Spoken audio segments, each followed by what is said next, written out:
everybody. I'm Peter Skiera, aka Stations Guy. Welcome to Recommended Stations, and my guests, plural, on today's show are watches. So this is part two. I did a part one watch show several months ago. Wasn't really exactly sure if I was going to do a part two, but here we are. And I'm going to start off, well, I actually have 5 watches to cover today. And I'm going to start off with Timex. And this guy here is kind of my latest fave. I'll take it off because it's hard to show you when it's on my wrist. It's called the Weekender. And it's nothing special, nothing elaborate, not an expensive watch. This is it here. Kind of easy breezy, casual, a bit bold with the colors. I bought this on Amazon last year. And it's actually, I just checked Amazon before I started this show, and it's cheaper than when I bought it last year by, I think, like $14 or something like that. It's an inexpensive watch. I paid less than $70 for it. I think it's like $55, $56 now. There are different colored bands, different versions of this. I think there's like 11 different versions. This bezel, it's actually brass, but it's chrome plated, is identical with every Weekender watch. It's just the band that's different. This is the bright orange. They have a light blue. They have a tan. They have various colors. And this is kind of like a slip through. So you can very easily change the strap out for different looks. I like the nice big white, easy to read dial. It's actually 37 millimeters, which I thought it was bigger than that, but I measured it and it is 37. Nice, clean, easy to read dial, 12-hour, and then there are small 24-hour indexes inside. The color of the face can change on some of these. Most of them are white, but I've seen a few that are darker, like a dark blue or maybe even a black. There's a date indicator in there. I don't know how well you can see that with a magnifier. And it's just, like I say, it's an inexpensive watch, but it's just kind of neat and casual, and probably would get noticed because of the band. Someone would probably notice it and might ask you about it. It has luminous hands, so assuming it's been charged up with sunlight, it'll glow in the dark. But there's also the Indiglow, and again, I don't know how well you'll be able to see it. But there's the Timex Indiglow, where you press this crown on the side here and it lights up blue. It is battery powered. This band is fabric, but it's made from recycled plastic. I tend to prefer fabric bands. I just like the way they feel and fit on my wrist, as opposed to like a metal band, a metal bracelet, especially if it's the kind of expanding kind. They sort of my skin gets caught in them, and I just find these to be much more comfortable, these kinds of bands. It's a quartz movement. And the battery is a CR 2016. It is water resistant down to 50 meters. They say, it's not good for diving and snorkeling, that kind of thing. One common thread I've read on reviews of this is that some people have found the secondhand ticking noise to be very loud and very annoying. I remember reading one review where the guy said he would put it on his nightstand at night, go to bed, and he could actually hear it ticking from being in the bed, and this being on his nightstand. It is kind of loud. I mean, you can definitely hear the ticking noise, but I consider myself to have pretty darn good hearing. I can put this on my nightstand and go to bed, and I can't hear it ticking. Now, I don't know if Timex has improved these over time based on the reviews, or if they vary from watch to watch. But for me, it's never been a problem. It's never been a concern. So, your mileage may vary. But like I say, it's a fun, easy, breezy, casual, cool watch.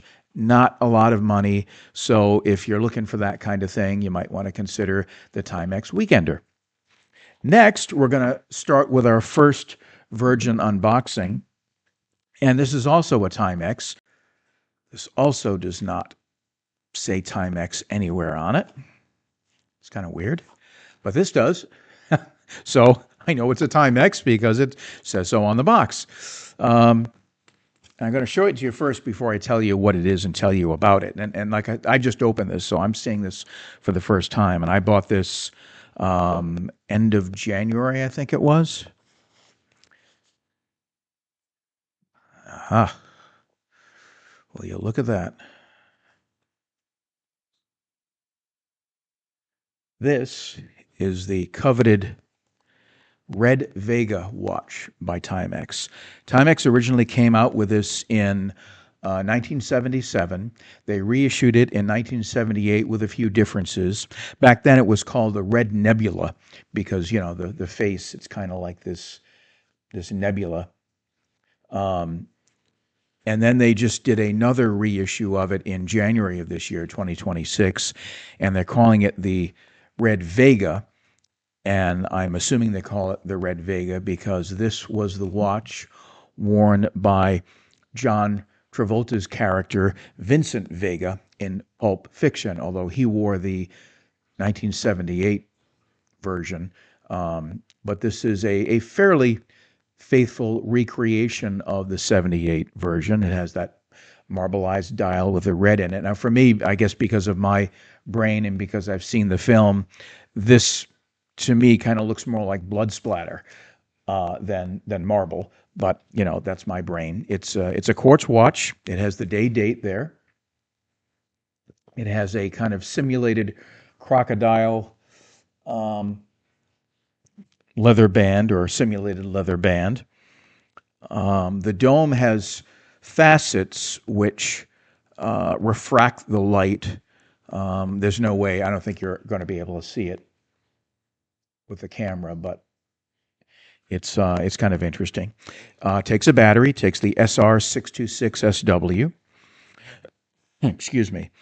Um, it's a 38 millimeter face, so it's a little bit on the smaller side. It's you know, most watches I think that come out today are like 40 or more. This is 38, so it's a little bit smaller. That seems to be the trend today. Um, it also, like the Weekender, it's water resistant down to 50 meters. So again, no diving, no snorkeling kind of thing. It's just water resistant. It's not waterproof. Um, this retailed for $209 on Timex's website, and I use the past tense retailed because it sold out very quickly. Um, I think like within 1 or 2 weeks, it was gone.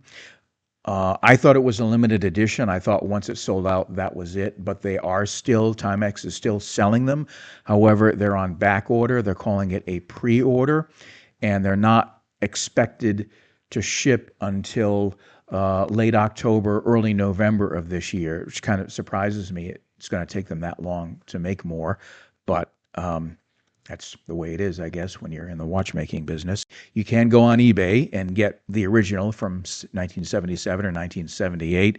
They're kind of expensive. They're more than the reissue from Timex, which, as I said, was like 209.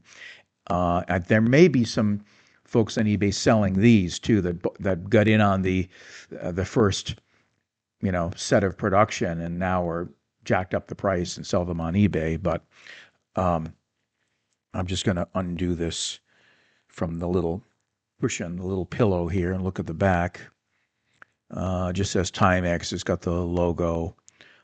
So no reference to Pulp Fiction. It's not like an official sort of Pulp Fiction version. It's just the Timex um, quartz. It says on here. Doesn't say anything about Nebula or Vega. I can't read the small print on the back, so maybe there's something that says Vega, but I can't really read it. But if you know the movie, if you know the history, then you know what this is all about. So I'm looking forward to checking this guy out, wearing it, and it's just cool. I don't know if you've seen Pulp Fiction. I saw it many years after it came out. I'm kind of embarrassed to admit it was a great film. Quentin Tarantino movie, kind of revived Travolta's acting career. From what I've read, Tarantino wanted Travolta, and the movie execs pushed back and said, "No, we don't want Travolta. You know, he's kind of a has been. Um, we'd like some other big name star because there were a lot of big name stars in the movie." But Tarantino pushed back and said, "No, this is the guy I want," and it proved to be a good gamble. It worked out well. He was great in the movie, and his career got revived, and it was a great film. So if you haven't seen it, I highly recommend it.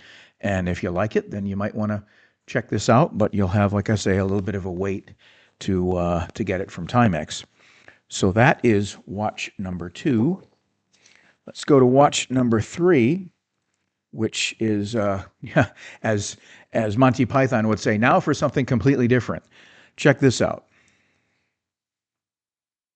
So this is called The Dork 2, T-O-O, not T-W-O, and it was produced by a company called Nixon. And again, I'm using past tense. Nixon is still around. They still make watches, but they don't offer this one anymore. I bought this, I think, in 2019 or 2020, so I've had it quite a while. I've only worn it a few times. It's quite chunky, quite bulky, and the original inspiration for this was vintage answering machines, believe it or not. I liked it because that's actually not even what I thought of when I saw this. My mind went to like Dick Tracy or even Star Trek. It looked like 50s, 60s to me. There is a sort of retro red digital time counter there, which you probably can't see very well. This was actually my biggest disappointment because when they marketed this on their website, on Nixon's website, it showed a nice bold red digital display. And when I got this in, I could hardly read it. And I complained to them and I said, I think I got a defective watch. And they said, no, that's the way they are. We'll fix our website. And they did. Within like an hour, they changed the picture on the website to make it much dimmer. So that is kind of disappointing. But the main feature of this watch is it is a talking watch. It speaks the time. You press this button here, which kind of looks almost like the Star Trek Federation logo. But you press that. I don't know how well you could hear that. I'll try it once more. 12:27 p.m. It's you can adjust the volume so I could make it a little bit louder. It's not the greatest quality. Sounds a bit, kind of reminds me a bit like the speaker box of a drive-through. It's a little bit distorted, but I love that. That's just cool. They made a number of variations of this. So there was a gold color, and this outside bezel here was red. They made the all silver, which is what this is. They made an all black. I think one had a kind of like a rubberized band instead of metal. The stainless steel. They even had a Star Wars version, which was stainless and black, and it had 27 authentic Star Wars sounds. And the buttons were different colors on the side here. One was red, one was blue, I think. It is rechargeable. I think I mentioned that. You pull this little rubber cap up, and it reveals a micro USB. So you just plug it in, and you can charge it up. It is splash resistant. It's not waterproof. Like I say, I just saw this, and I'm like, well, this looks very retro. I love retro things, as you know. And so I got it, and it's kind of cool. So that's the Nixon. It came with this little pouch here. I'm not quite sure what that's all about, but I guess if you want to carry your watch, you can use the pouch. So we're going to move on now to the next watch, which is another Virgin unboxing. And this I actually obtained through Kickstarter. And if you don't know about Kickstarter, it's a crowdfunding platform. So people who have ideas for products can go on Kickstarter and start a campaign, and they ask you to back their campaign, and you pledge money. and you usually get a reward, a physical reward, in return for pledging money. Excuse me. And you have to wait. Kickstarter goes to great lengths to tell you they are not a store. You're not buying anything. You're investing, and there's risk involved. And so I took the risk on this watch. It's made by a company called Angles. They're out of Hong Kong. Jump hour watch. And typically, jump hour watches are quite expensive.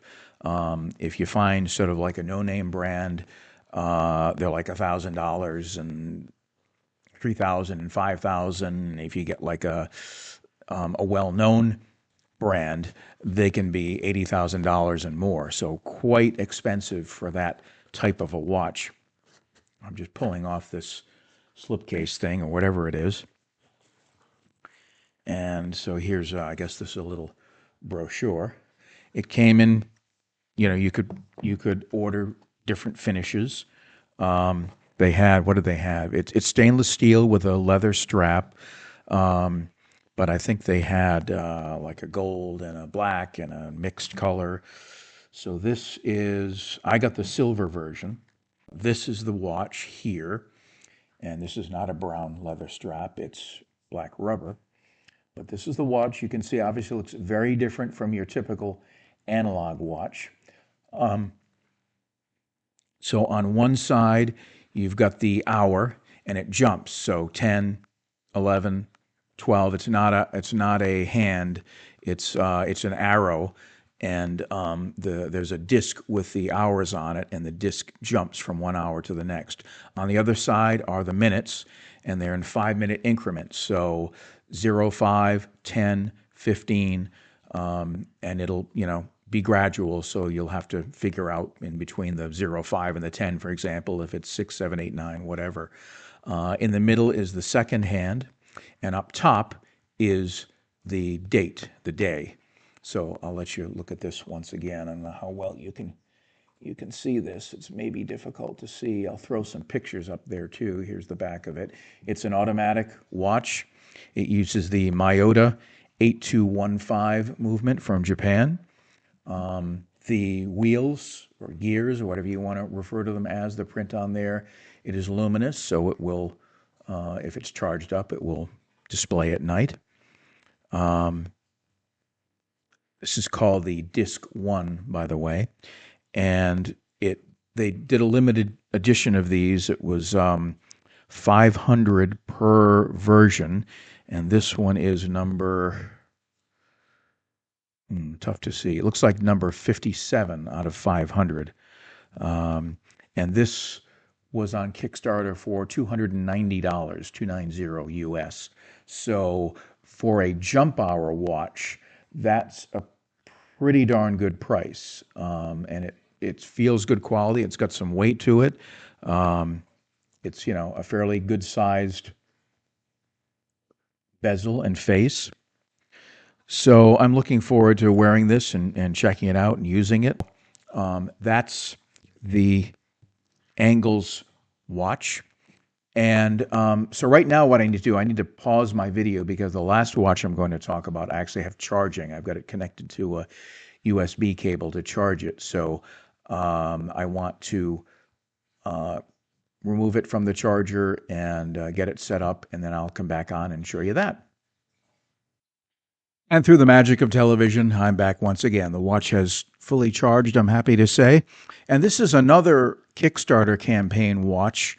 The gentleman who launched this raised $15,000. He sold them. He asked for support of $85 per reward, meaning per watch. This is the watch here. It's fairly large, fairly chunky.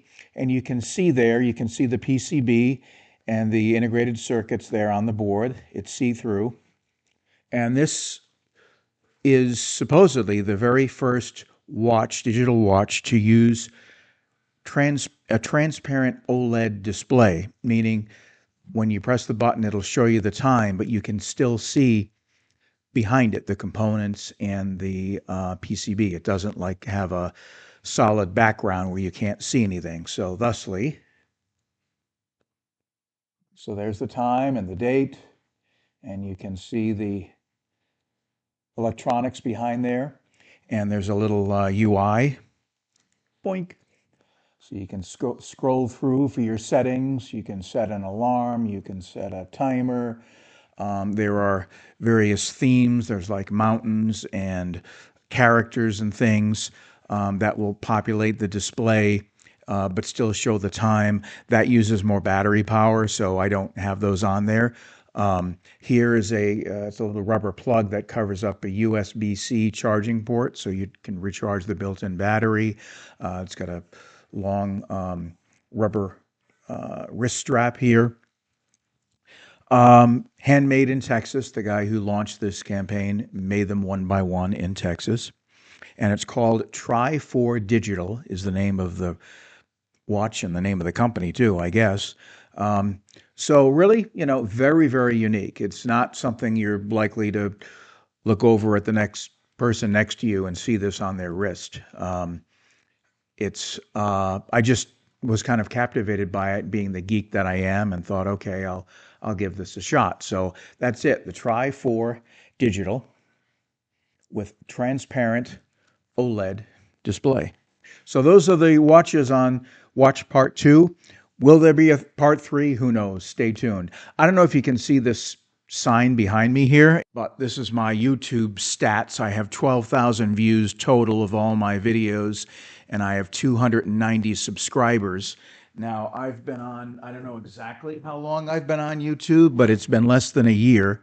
So, those numbers are okay, but I would really love to boost them. So if you haven't subscribed yet, please consider subscribing. If you know of someone who might be interested in this kind of content, send it over to them. Give me a thumbs up if you would. And thank you for watching and for your support. So thanks for watching. Please be kind to each other. And we'll see you again very soon right here on YouTube. Stations Guy. 12:31 p.m.